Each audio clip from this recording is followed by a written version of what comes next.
নমস্কাৰ, মোৰ নাম শ্ৰী টুলু বুঢ়াগোহাঁই। আজি তোমালোকৰ নৱম শ্ৰেণী গতি পাঠটোৰ প্ৰশ্নাৱলী 1 যিকেইটা প্ৰশ্ন আছে সেই প্ৰশ্নকেইটাৰ সমাধান লৈ আহিছোঁ। প্ৰথম প্ৰশ্নটো দিছে, বস্তু এটাই এক নিৰ্দিষ্ট দূৰত্ব অতিক্ৰম কৰিলে ইয়াৰ হৰণ শূন্য হ'ব পাৰেনে? যদি পাৰে তেন্তে তোমাৰ উত্তৰ সমৰ্থনত উদাহৰণ এটা দিব আছে। বস্তু এটা এক নিৰ্দিষ্ট দূৰত্ব যদি অতিক্ৰম কৰিলে ইয়াৰ হৰণ শূন্য হ'ব পাৰেনে? ইয়াৰ উত্তৰ হ'ব পাৰে। তোমাৰ যদি পাৰে তেন্তে তোমাৰ উত্তৰৰ সমৰ্থন এটাৰ উদাহৰণ দিব কৈছে। হৰণ শূন্য হ'ব পাৰে যদি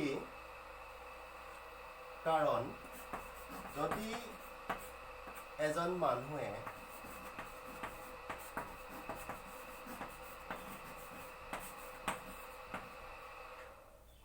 A বিন্দুৰ পৰা B বিন্দুলৈ, A বিন্দুৰ পৰা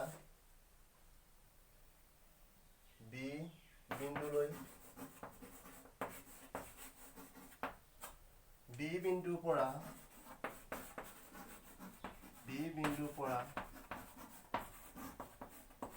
C বিন্দুলৈ,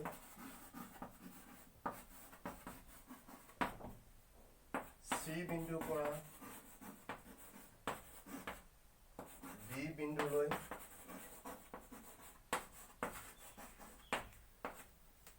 আৰু D বিন্দুৰ পৰা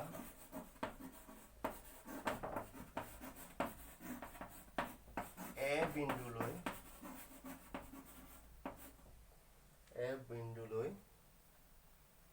যদি এজন মানুহে A বিন্দুৰ পৰা B বিন্দুলৈ, B বিন্দুৰ পৰা C বিন্দুলৈ, C বিন্দুৰ পৰা D বিন্দুলৈ আৰু D বিন্দুৰ পৰা A বিন্দুত উপস্থিত হয়।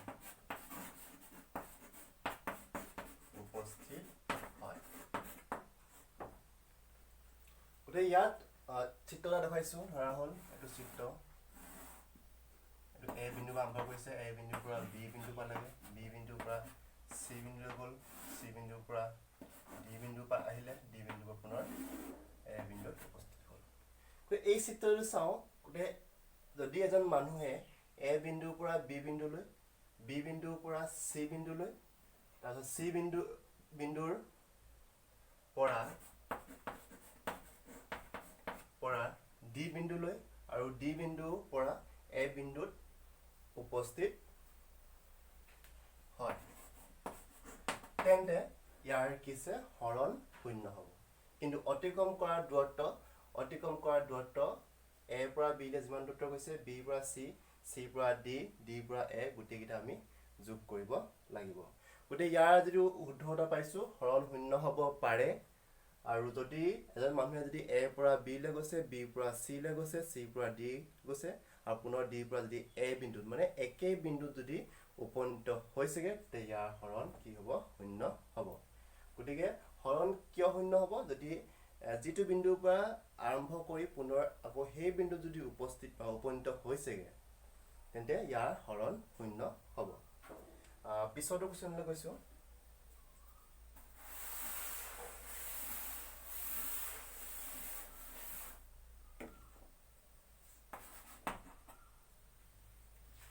পিছৰ প্ৰশ্নটো দিছে, খেতিয়ক এজনে 10 মিটাৰ বাহুৰ বৰ্গাকৃতিৰ পথাৰ এখন সীমাৰে 40 ছেকেণ্ডত ভ্ৰমণ সম্পূৰ্ণ কৰে। 2 মিনিট 20 ছেকেণ্ড সময় অতিবাহিত হোৱাৰ পিছত প্ৰাৰম্ভিক অৱস্থানৰ পৰা তেওঁৰ হৰণৰ মান কিমান হ'ব উলিয়াব লাগে। প্ৰাৰম্ভিক বিন্দুৰ পৰা তেওঁৰ হৰণৰ মান কিমান হ'ব উলিয়াব লাগে। ইয়াৰ কাৰণে আমি কিছে প্ৰথমে আমাৰ 10 মিটাৰ এটাৰ বৰ্গাকৃতি এখন পথাৰ আৰু তেওঁ 40 ছেকেণ্ডত কিছে ভ্ৰমণ এবাৰ সম্পূৰ্ণ কৰিব পাৰে। গতিকে 2 মিনিট 20 ছেকেণ্ড সময় তেওঁ অতিবাহিত কৰিছে। 2 মিনিট 20 ছেকেণ্ড সময় তেওঁ কিমান দূৰত্ব অতিক্ৰম কৰিব সেইটো উলিয়াব লাগিব। আৰু উলিয়াৰ পিছত আমি কিছে প্ৰাৰম্ভিক আৰু অন্তিম বিন্দুৰ হৰণৰ মানটো নিৰ্ণয় কৰিব লাগিব। ইয়াৰ সমাধান চাইছোঁ।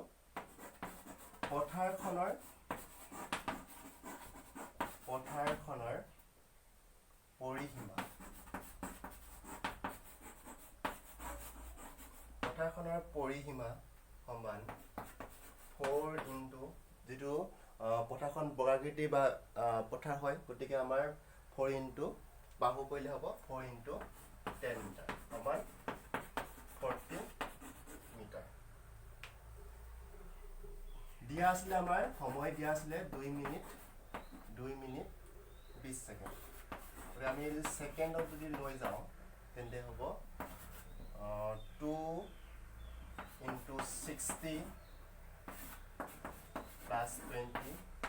second equal পাম 120 140 second খেতিয়কজনে এতেকে খেতিয়কজনে 40 সেকেন্ডত অতিক্ৰম কৰা দূৰত্ব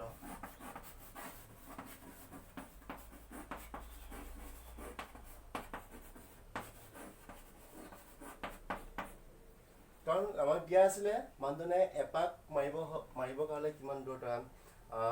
40 সেকেন্ডত এটা পাক সম্পূৰ্ণ কৰে 40 সেকেন্ডত অতিক্ৰম কৰা দূৰত্ব আমাৰ পালো আমি 40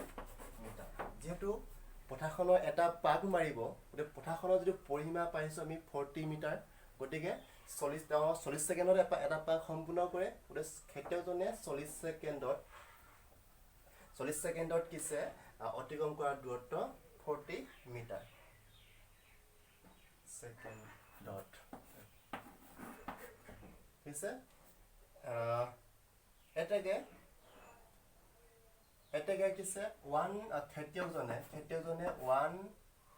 40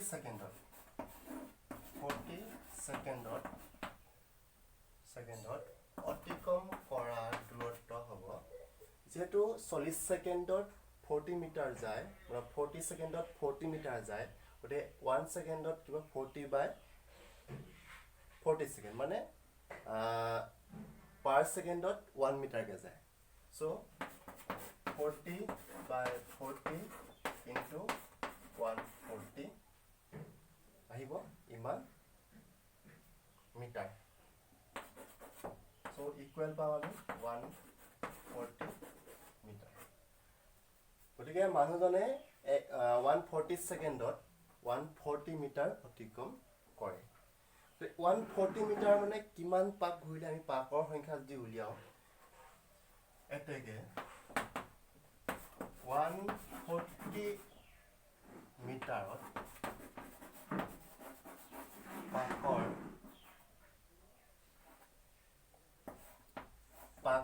সংখ্যা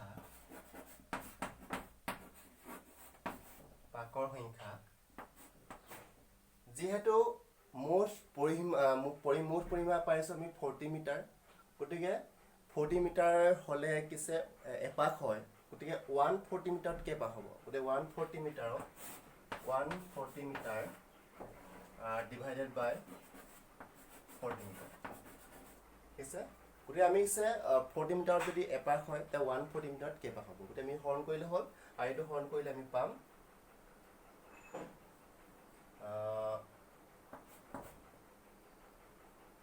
এইটো হ'ব পাকৰ সংখ্যা ইমান পাক গতিকে এইটো কালিয়া 0 কেনসেল গ'ল 4 3 গুণ 12 13 14 2 থাকিলে 2 by 4 পাক বুজি পাইছ না এটা থাকিব 3 পাক সম্পূৰ্ণ কমপ্লিট কৰিব তাৰপিছত 2 by 4 পাক থাকি যাব 2 by 4 পাক 3 পাক সম্পূৰ্ণ এটা পাক মাৰিলে 3 পাক সম্পূৰ্ণ কৰাৰ পিছত 2 by 4 মানে 4 ভাগৰ দুটা ভাগ তেওঁ কিছে আৰু অতিক্ৰম কৰিল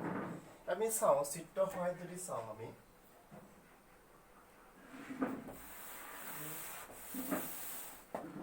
তেওঁ বৰ্গাকৃতি পথাৰ আছিল এখন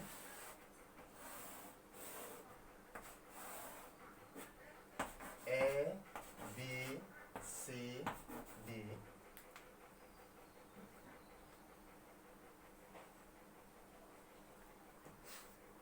গতিকে তেওঁ এই বৰ্গাকৃতি পথাৰত কিছে এৰ পৰা বি লে বিৰ পৰা চি চিৰ পৰা ডি ডিৰ পৰা এলৈ গৈছে এটা পাক মাৰিছে ইয়াত 10 মিটাৰকৈ আছে প্ৰতিটো 10 মিটাৰকৈ আছে গতিকে তেওঁ 40 মিটাৰ এপাক মাৰিছিলে গতিকে তেওঁ 3 পাক সম্পূৰ্ণ কৰিলে হয়তো এ বিন্দুৰ পৰা এটা ষ্টাৰ্ট কৰিছিলে এ বিন্দুৰ পৰা তেওঁ আৰম্ভ কৰিছিলে এ বিন্দুৰ পৰা আৰম্ভ কৰি আকৌ এ লে আহিলে এটা পাক তেনেকৈ 3টা পাক মাৰিলে 3টা পাক মৰাৰ পিছত কিছে 2/4 2/4 মানে এইটো তেওঁ ইয়ালৈকে 4 ভাগৰ 2 ভাগ গৈছে গতিকে তেওঁ শেষৰ পাকটোত কিছে এ পৰা আহি চি বিন্দু পালে গতিকে আমি এ আৰু চি বিন্দুৰ মাজৰ ন্যূনতম দূৰত্বটো নিৰ্ণয় কৰোঁ সেইটো হ'ল আমাৰ হৰণ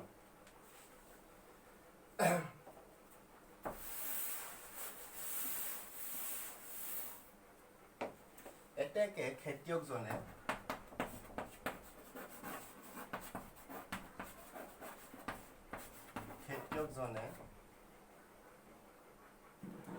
তিনি পাক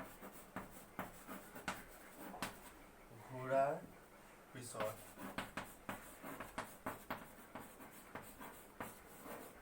পিছত 2/4 অংশ অতিক্ৰম কৰে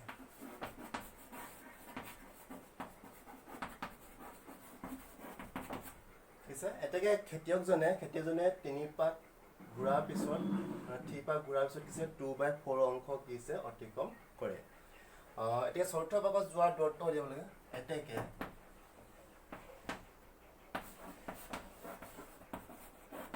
চতুৰ্থ পাকত যোৱা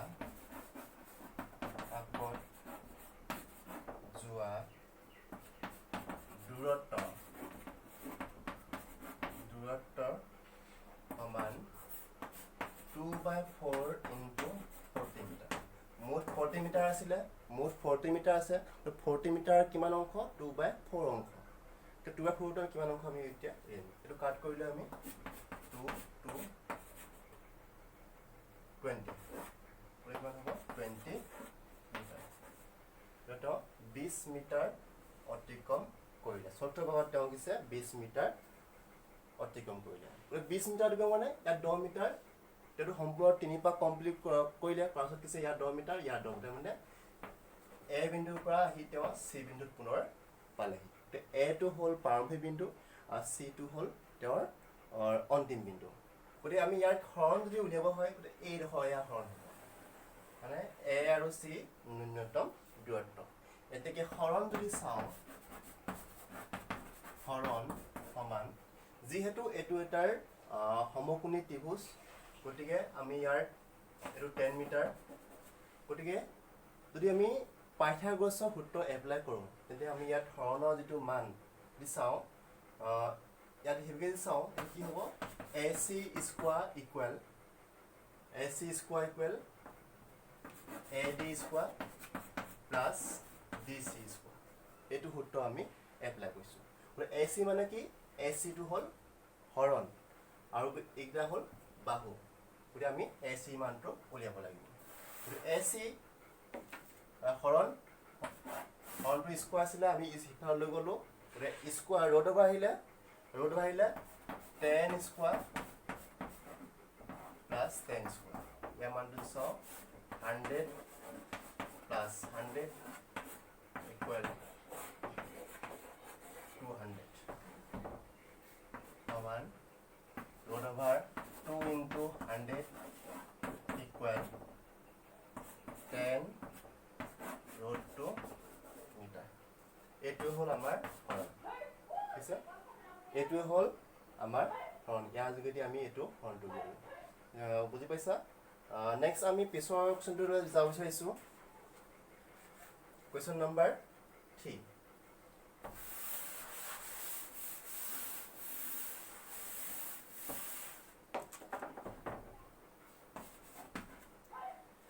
হৰণৰ ক্ষেত্ৰত তলৰ কোনটো সত্য উলিয়াব দিছে হৰণৰ ক্ষেত্ৰত তলৰ কোনটো সত্য ই শূন্য হ'ব নোৱাৰে আমি এতিয়া পাইছোৱে হৰণ শূন্য হ'ব পাৰে নে নোৱাৰে আমি পাইছোৱে হৰণ শূন্য হ'ব পাৰে কিয় যেতিয়া হৰণ শূন্য হ'ব পাৰে গতিকে এটো কি হ'ব নোৱাৰে গৈছে গতিকে এটো অসত্য হ'ব এটো অসত্য কিয়নো মানে যিটো বিন্দুৰ পৰা যাত্ৰা আৰম্ভ কৰিছিলে পুনৰ যদি সেই বিন্দু যদি পুনৰ আকৌ যদি উপনীত হয়হি তেন্তে সেই তাৰ দূৰত্ব পোৱা যাব, কিন্তু হৰণৰ মান কি হ'ব? শূন্য হ'ব। ইয়াৰ মান বস্তুটোৱে অতিক্ৰম কৰা দূৰত্বতকৈ বেছি, কাৰণ এইটো অসত্য হ'ব, এইটো অসত্য, কিয়নো অতিক্ৰম কৰা দূৰত্বতকৈ হৰণৰ মান কেতিয়াও বেছি হ'ব নোৱাৰে। সদায় কিছে দূৰত্বতকৈ হৰণৰ মান কিছে সমান হ'ব পাৰে, নতুবা কিছে কম হ'ব। ইয়াৰ এই দুইটাই অসত্য আছে। ঠিক আছে, প্ৰশ্ন লিখি এইটাই আছিলে। Thank U.